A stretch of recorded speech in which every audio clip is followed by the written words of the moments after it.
مرحبا بكم جميعا في فيديو جديد. اليوم راح نتكلم عن موضوع مهم جدا، وهو السر الحقيقي وراء قوة العادات اليومية وكيف تقدر تستخدمها لتغيير حياتك للأفضل. تخيل معي، كل يوم بتصحى الصبح، بتفرش أسنانك، بتلبس هدومك وبتروح شغلك أو دراستك. كل هذه الأفعال البسيطة هي عادات يومية بتعملها تلقائيا من غير ما تفكر فيها. لكن هل فكرت يوما إن هذه العادات البسيطة هي اللي بتشكل شخصيتك وبتحدد نجاحك في الحياة؟ خلينا نفهم الأول. العادة هي سلوك بنعمله بشكل متكرر لدرجة إنه بيصير تلقائي. المخ بيحب العادات لأنها بتوفر عليه طاقة التفكير، وده السبب إن تغيير العادات صعب، لأن المخ بيقاوم أي تغيير في الروتين اللي اتعود عليه. لكن السر اللي محدش بيحكي عنه هو إن العادات مش بس أفعال، دي نظام كامل له 3 مكونات أساسية: المحفز والفعل والمكافأة. المحفز هو اللي بيخليك تبدأ العادة، والفعل هو العادة نفسها، والمكافأة هي الشعور الإيجابي اللي بتحصل عليه بعد ما تخلص. طيب، إزاي نقدر نستخدم المعرفة دي لصالحنا؟ أول حاجة، لازم نفهم إن العادات الصغيرة بتتراكم مع الوقت. لو بدأت تقرأ 10 صفحات كل يوم، في نهاية السنة هتكون قرأت أكتر من 3600 صفحة. التراكم ده هو سر القوة الحقيقية للعادات.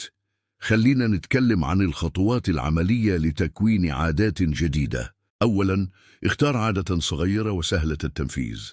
بلاش تحط لنفسك أهداف كبيرة في البداية. ثانياً، اربط العادة الجديدة بعادة قديمة. مثلاً، لو عايز تبدأ تتمرن، اربطها بوقت استيقاظك الصباحي. ثالثاً، اعمل بيئة مناسبة للعادة الجديدة. لو عايز تقرأ أكتر، حط كتاب جنب سريرك. رابعاً، كافئ نفسك على كل نجاح صغير. المكافأة بتخلي المخ يربط العادة بشعور إيجابي. الحاجة المهمة اللي لازم نفهمها إن التغيير مش بيحصل في يوم وليلة. العادات بتاخد وقت عشان تتكون، وده طبيعي. المهم إنك تستمر وما تستسلمش. وعلى فكرة، مش كل العادات لازم تكون كبيرة وصعبة. ممكن تبدأ بحاجات بسيطة زي شرب كوباية مية أول ما تصحى، أو كتابة 3 حاجات إيجابية حصلت في يومك قبل النوم.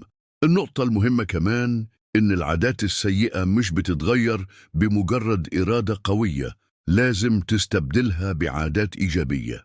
لو بتقضي وقت كتير على السوشيال ميديا، استبدل الوقت ده بهواية جديدة أو مهارة عايز تتعلمها. وأخيراً، خلي بالك إن كل واحد فينا مختلف.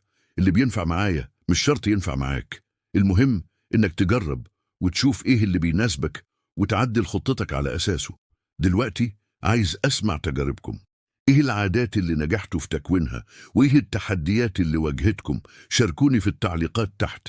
ولو استفدت من الفيديو ده، ما تنساش تعمل لايك واشتراك في القناة عشان يوصلك كل جديد.